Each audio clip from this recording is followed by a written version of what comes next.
Hubert de Boisredon, je tourne vers vous. Vous êtes aussi conscient de cette indécence, de certains, en tout cas de certains excès des plus hauts salaires.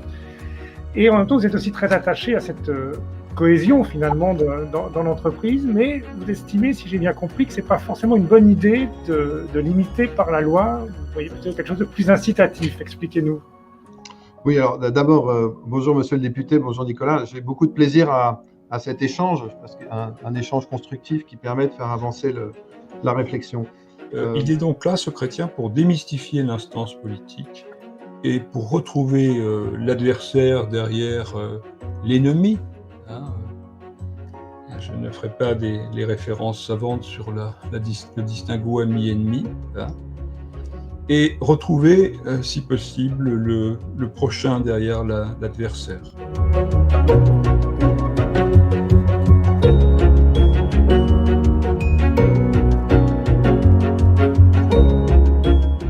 Ils ont expliqué ce qu'ils faisaient dans la vie, leurs assos et tout, et pourquoi pas en rejoindre une plus tard. J'ai appris beaucoup de choses et surtout par rapport à l'association qu'elle nous a présentée, c'est vrai que ça m'a donné envie de m'engager.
Mais c'est une question simplement d'acte de présence. Et ce que vous dites très bien d'ailleurs, c'est que c'est presque une condition aujourd'hui pour la démocratie. Ah, c'est vous dites d'ailleurs dans les irremplaçables. Dans les irremplaçables, on est irremplaçable en fait. Voilà. Alors, et c'est ce que racontaient les irremplaçables et ce que raconte Sigine Amer, c'est que une fois que ces individus ont le sentiment d'être remplaçables, une fois qu'ils ont acté la réification, il n'y a que deux chemins. Soit ils basculent dans la dépression totale, le passage à l'acte contre eux-mêmes, d'une certaine manière, soit ils vont basculer contre le passage à l'acte contre autrui. Donc dans les deux cas, ils ne seront plus à même de défendre l'idéal démocratique. C'est ça le problème. C'est-à-dire que si vous êtes très très cynique, nous sommes 7,5 milliards d'individus, vous pouvez considérer qu'après tout, les politiques néolibérales détruisent les individus. Bon, vous êtes cynique, c'est grave, mais nous sommes nombreux, c'est pas si grave. Bon, très bien. Là où, en l'occurrence, on peut dépasser un peu le cynisme, c'est de dire attention, parce que vous ne faites pas que détruire les individus en faisant ça. Vous faites que ces individus détruits ne pourront pas défendre, porter le système, ne pourront plus défendre l'état de droit, et que donc nécessairement ces individus basculeront soit dans un système autoritaire, soit dans un phénomène de désinvestissement total. Et ils fuiront, enfin bref, il y aura des... Alors, donc je caricature, mais l'état de droit est absolument lié à la préservation du sentiment d'irremplaçabilité au sens moral du terme, pas au sens de je suis indispensable et pas au sens mégalomaniaque, je suis merveilleux, pas du tout, mais au sens de je suis actif, je suis agent, je suis responsable, je m'engage.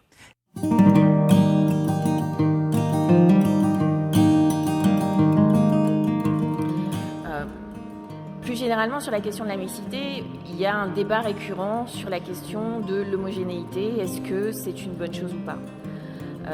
Les études les plus récentes convergent toutes vers les mêmes conclusions, qui sont que la mixité a des effets positifs ou neutres sur les résultats scolaires de l'immense majorité des élèves. J'y ajoute la question de l'histoire. Alors l'histoire, c'est un sujet un peu particulier. Là, il y a, à mon sens, à notre sens, la nécessité de connaître l'histoire de France, non pas, comme on l'a pu le dire, dans un roman national, mais s'approprier le récit national, c'est aussi construire une base de connaissances qui nous est commune. L'austérité gouvernementale, administrée localement par les exécutifs socialistes ou les républicains, conduit à la remise en cause de la gratuité des transports, de la cantine, des matériels. Dans les années 1980, l'ensemble des départements assuraient la gratuité du transport scolaire. Aujourd'hui, ils ne sont plus que 11. Concernant le deuxième point, savoir les inégalités croissantes entre établissements, si je ne puis donc que vous rejoindre totalement sur le constat et déplorer avec vous la situation, je me situe par contre en opposition totale avec les propositions que vous faites. Il y a des petites écoles rurales, oui, il y a des classes rurales. Ces classes rurales ne doivent pas être fermées, contrairement à ce qui est en train de se passer encore aujourd'hui. Elles ne doivent pas être systématiquement regroupées parce que le tissu rural a besoin de ce tissu scolaire pour l'irriguer en profondeur.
La question de la place des femmes dans l'Église et dans la société, mais beaucoup dans l'Église, une question très importante et qui n'est pas simplement une question liée au fait que les femmes méritent d'être entendues comme femmes, mais qui, à mon sens, l'enjeu, c'est que nous ayons des lieux où la réflexion et la parole soient échangées entre hommes et femmes. Et là encore, la première page de la Bible est très claire là-dessus. L'image de Dieu, c'est hommes et femmes. Et la question, c'est pas la promotion des femmes pour la promotion des femmes, même si c'est important, mais c'est que les échanges entre hommes et femmes, que les échanges puissent être les plus vivants possibles, et la vie vient dans la rencontre des hommes et des femmes. Et c'est ça l'enjeu pour moi, et c'est vraiment ça l'enjeu, et je pense que il faut le rappeler, parce que trop souvent on entend dire, bah oui, les femmes, voilà, c'est pour les femmes revendiquent. Ben non, c'est comme ça que Dieu a voulu les choses.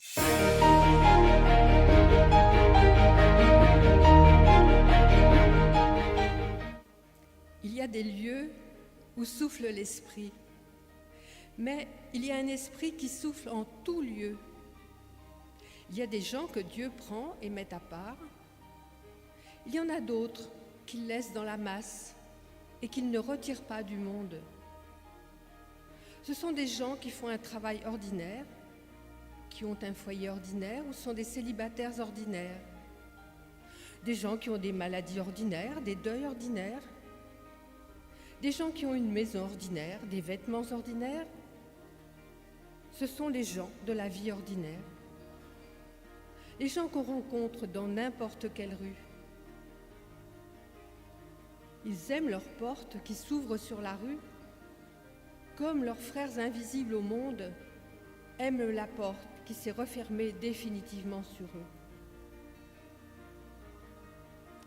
Nous autres, gens de la rue, croyons de toutes nos forces que cette rue, que ce monde où Dieu nous a mis, est pour nous le lieu de notre sainteté. Nous croyons que rien de nécessaire ne nous y manque, car si ce nécessaire nous manquait, Dieu nous l'aurait déjà donné.